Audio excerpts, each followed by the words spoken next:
Hello. Today I decided to feature another lower tier guide, this time featuring the Izyaslav. Now, this ship is a bit of a weirdo in the Russian DD line, mostly because, well, you move away from the Dursky, which is a ship that is actually really good at at torpedo spamming. It has an absolutely ridiculous amount of torpedoes, and you can pretty much flood anyone trying to rush you with just an obscene amount of torpedoes. It also makes the Dursky quite a good YOLO ship. This ship, on the other hand, has very weak torpedoes. The upgraded ones deal like 6k damage each, and even then, it still doesn't have the guns of the Gnevny, meaning guns that can actually deal a significant amount of damage. So it's kind of stuck in between, where it's not really able to use AP and not really able to use strong torps either. But it actually has to play a bit like a USDD, meaning you have to spam a significant amount of HE with it. In fact, the Gnevny, for example, you can citadel Omahas and such from like 10-12 kilometers with ease. Like, you can citadel pretty much all the light cruisers without any issues because it has the 130mm guns. But the Izyaslav, on the other hand, it has 102mm guns. I think it was 102, correct me if I'm wrong, but regardless, they are a significant step down in caliber. And you actually can't really citadel anything. In fact, you can't even pin the weakest cruisers broadside unless you're pretty much point blank. So that leaves you in a bit of a odd role where you actually have to play your Russian DD as an American DD. That's not necessarily a bad thing, but you're not quite as well suited for it as American DDs, simply because your turret traverse isn't quite that fast. In fact, your turret traverse is quite a bit slower than they have, but your arcs are quite good. So, and you still haven't lost most of your concealment, as you tend to lose a lot of concealment as you go up in the ranks in Russian DDs. You still have, I think it was what, 6.8 kilometer concealment or something like that. So ultimately it comes down to playing it very much like an American DD. In this case, I actually, since I'm up tiered here, I'm tier 4 against tier 5s, and I knew they had a Gnevny, and of course they have a carrier. I didn't want to rush for B, instead I just supported the Minikaze going to cap C. And I'm picking a fight with the Minikaze, since Minikazes are hugely powerful DD ships. They are probably one of the strongest DDs in the game, like relative to the tier. Especially since at lower tier people are not very good at dodging torps and such, and the Minikaze has a ridiculously short reload on the torp. So whenever you see a Minikaze, you should just try to focus it as much as possible, since both the Minikaze and Isokaze are capable of doing just massive damage to your team, unless they're quickly like curved. Now in this case I capture C. Looks like they have a lot of people showing up here, so I just play it like a USDD, meaning a lot of HE spam. Now of course it's quite hard to play the ship exactly like an American DD, because Americans have significantly better smokes, meaning they last long, they bloom longer, they last longer, and basically you're able to hide in a smoke much longer than you can on the Izyaslav. So on the Izyaslav, it's usually a good idea to abuse the terrain. I mean, it's pretty easy to find a good spot behind the terrain, and while your arcs are fairly flat, you're still because your ship is so small and agile, it's pretty easy to basically tuck yourself into some nice little nook and cranny and just spam from there, as I'm doing here, basically just spamming HE, trying to get a fire started, because you can see how many of my shells just do 0 damage even when they land, because the caliber is so small. Trying to use AP is even more pitiful. So going for HE has just proven universally to be the best source of damage on the Izyaslav, because the AP can be even more frustrating, whereas with the HE you at least have some impact. Just need to get that RNG with the fires, which certainly isn't easy, but at least you got 5 guns firing, so you end up pumping out a nice amount of shells, but ultimately results in a fire or 2. Now soon I'm gonna have to start moving towards B, but right now it looks like these guys are pushing in, so I might even be able to use these torps. These torps, as I said, when you move to the Gnevny, you get fast torps, that short-range torps, 4 km range, but they deal quite a decent amount of damage. I think the Gnevny torps deal like 14.4k damage or something. They are basically the ultimate. They are really good for this kind of YOLO rushing and stuff. But on the Izyaslav, you still don't have those. As I said, this is the kind of weird ship right in between. This is the transitional ship. So you don't really have those great YOLO torps yet. You have 9 of these kind of awkward torps that they are slow, they don't deal much damage. They're just weird in general. They are rarely that useful, and you kind of have to time these torps perfectly to get some sort of use out of them. So they are much harder to use, or much harder to be effective with, simply because of their limited range. Most of the time they are ambush torpedoes, and I'll try to show you later on what I mean by ambush torpedoes.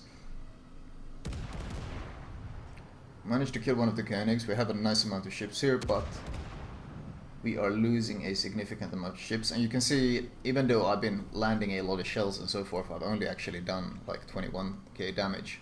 So not that impressive. I'm going to try to see if I can rush in and maybe punish this Koenig, since it's basically stuck between the minikazes down south and me popping in from this side. Oh, and even the carrier is dropping in.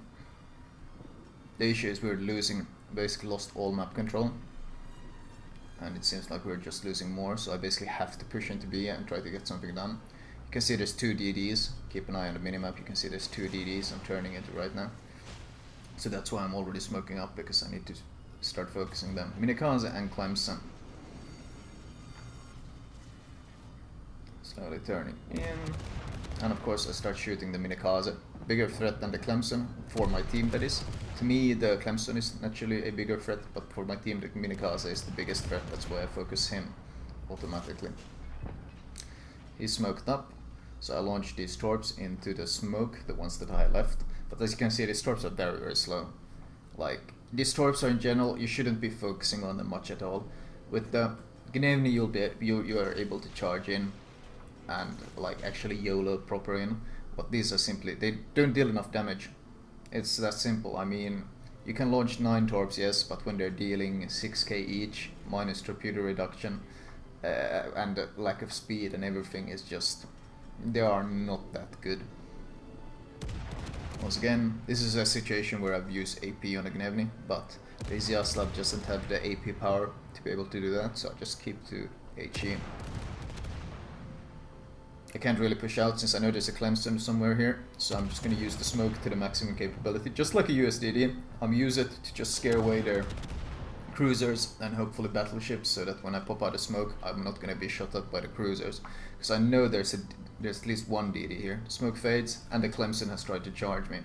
Now, in a gunboat versus gunboat fight, you shouldn't focus too much on your torps. As you see, I just throw my torps away quickly. I'm not too bothered about them, and I start opening fire.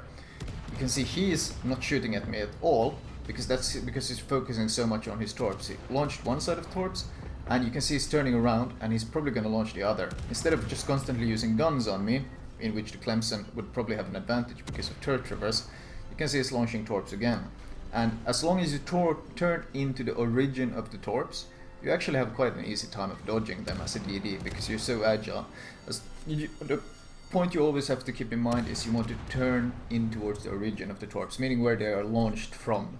By that way they will always spread out around you, as long as you're turning in towards the exact point where they will launch from. As you saw there, I knew when he did that turn, I knew what he was going to do, because the Clemson has torps on both sides, so I turned in towards him, and the torps basically happily moved around me. Now of course, that's all good and nice. I killed the Clemson and the Minikaze is on the run, and we've kind of secured C, but they are pushing in towards our carrier, and they are leading 770 points to 330. So there's plenty of work to be done at this point to save this game. Now on the good side though, Clemson is gone, and 2 of the DDs are Japanese ones, which in a straight up fight I'm pretty confident in. The bad part is I have 4000 HP, but should be still workable, maybe, perhaps. We can turn this around. I move towards C now, because the Gnevny is down there. He's no longer basically defending B. in a straight up fight, I don't trust my chances against Gnevny too much, because he just has too many advantages. He's just a better ship overall, and I really don't want to fire him at this range, because once again, his guns are so good. Plus, of course, the Krasny Krim, while I consider it an overall weak cruiser, it's actually quite good against DDs, because it has so many light guns with good arcs. Light guns and good arcs is always going to be a counter to DDs. Another DD popped up though. Oh, the Minikaze got spotted by the cruiser. Oh no, he even opened fire. Wonder if that was intentional. Regardless, once again, as soon as I see a Minikaze, I open up. He's stuck now because he can't turn in towards the cruiser, so he has to turn away and basically show himself to me before he can start fleeing. And as you see, I've dropped my speed, so I have plenty of time to just pick him off on the wing. And that's a Minikaze kill. Now suddenly, well, we're starting to get even in ships. They still have a big lead, but picking off a Minikaze is always a good thing. Now here, this is looking like a good chance to show off the torpedoes. Now as I said, the torpedoes are such short range, like these 5 kilometer ones, that you are not able to stealth fire them. But there are ways to fire them undetected regardless, and in this case I'm going to show one of them. Basically, you see I'm keeping the landmass between me and the Kaiser, so that the Kaiser can't see me because of the landmass. So I am in essence stealth firing torps, because I'm undetected and I'm launching off the torps in a fan spread towards where he's intending to go. And because of this, thanks to the plentiful islands and such in these low tier maps, you are actually able to utilize these torps somewhat decently thanks to landmasses, because you're able to use them as a cover when you close the distance. But still, they are simply not very good.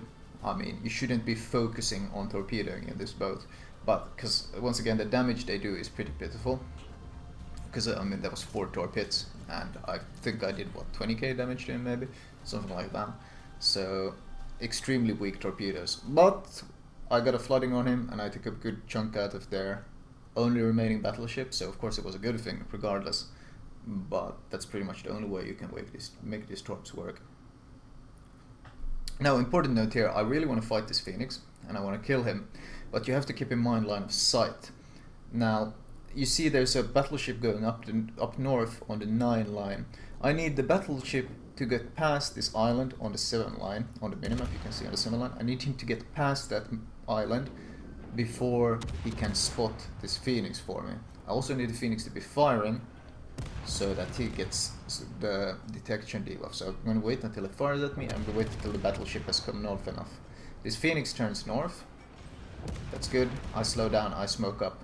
Now I know that this Phoenix is being spotted by the battleship on the 9 line, so I have no issues smoking up and cutting off my own vision to him, because I know I'm being provided vision from the other battleship. That's something you have to keep in mind when you pop these offensive smokes, where you hide in a smoke and you open fire on an enemy ship.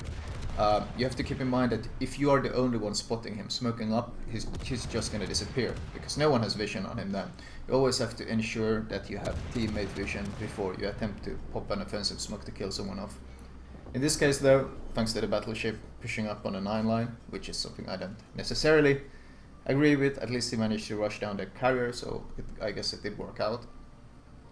But in general, always keep in mind that the minimap. Of course, that's one of the reasons why I always tell people to maximize the minimap, or well, zoom it in 3 times by pressing the plus key on the numpad 3 times, so that they can keep an eye out on where everyone is moving, and they gain like additional map awareness that way.